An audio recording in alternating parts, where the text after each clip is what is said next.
салому дуруд ба мухлисони Барселона ва канали Барса ТG. Барселона аз гузариши Кристенсен ва Кесе хабар дод. Рики Пучро дар Италия мунтазиранд.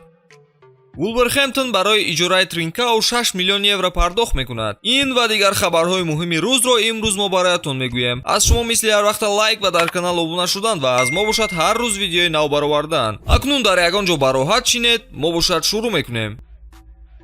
сарпарасти навори мазкур ширкати 1x ба шумор меравад. дар 1x регистратсияи осон пур кардани маблағ аз тамоми гӯшаи канори дунё, вале аз ҳама муҳим бонус то $100 дар аввалин пардохт бо промокоди Barsa TG. силкаи зарурӣ дар комментария. Ба ҳама муваффақият.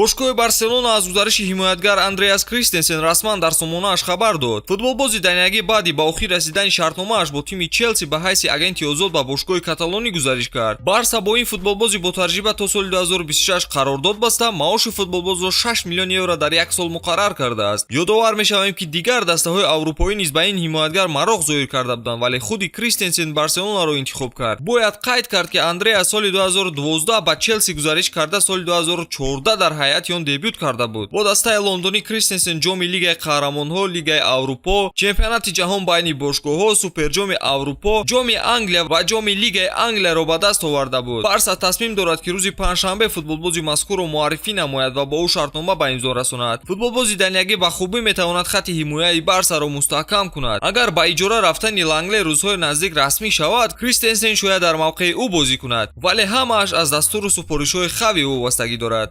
нимҳимоятгари дифоъкор ё худ опорни полузащитник Франк Кесе ҳамчун агенти озод ба Барселона гузашт. Трансфери дигари муфт барои дастаи каталонӣ. Гуфта мешавад ки Кесе бо Барселона то соли 2026 шартномаи ҳамкорӣ ба имзо расонидааст. муаррифии футболбози Кодиварӣ рӯзи 6 июл дар нақша гирифта шудааст. бояд қайд кунем ки соли гузашта Кесе дар ҳайати дастаи Милан қаҳрамони Италия шуда буд ва ба анҷом ёфтани шартномааш тарки даста кард. нишондодҳояш дар дастаи қаблияш хело хуб буда, таҷрибаи бои рақобат карданро дорад.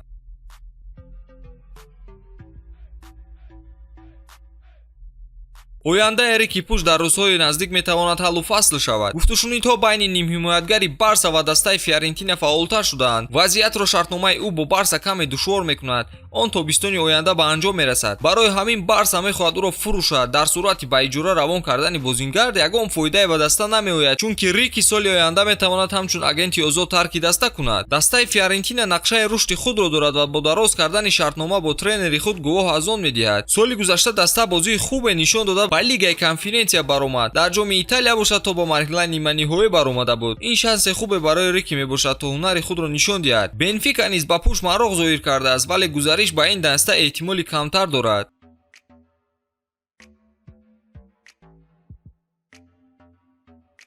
Вулверхэмптон 6 миллион евро ҷубронпулӣ барои ба пурагӣ нахаридани Тринкау ба дастаи Барселона пардохт мекунад. иҷораи бозингар 30 июн ба анҷом расид ва бо рад кардани харид аз ҷониби Вулверхэмптон футболбоз ба Барса баргашт. бояд қайд кунем ки дар сурати аз ҷониби дигар даста харида шудани Тринкау, Вулверхэмптон 20% комиссия ҳамчун фоида мегирад. айни ҳол варианти хуб ба иҷора равон кардани Тринкау мебошад, вале сару садоҳо дар бобати фурӯши футболбоз ба Спортинги Португалия бо маблағи 18 миллион евро бештар мешавад. агар кор чунин ранг гирад, дастаи Вулверхэмптон 3.6 миллион евро фоида ба даст меорад.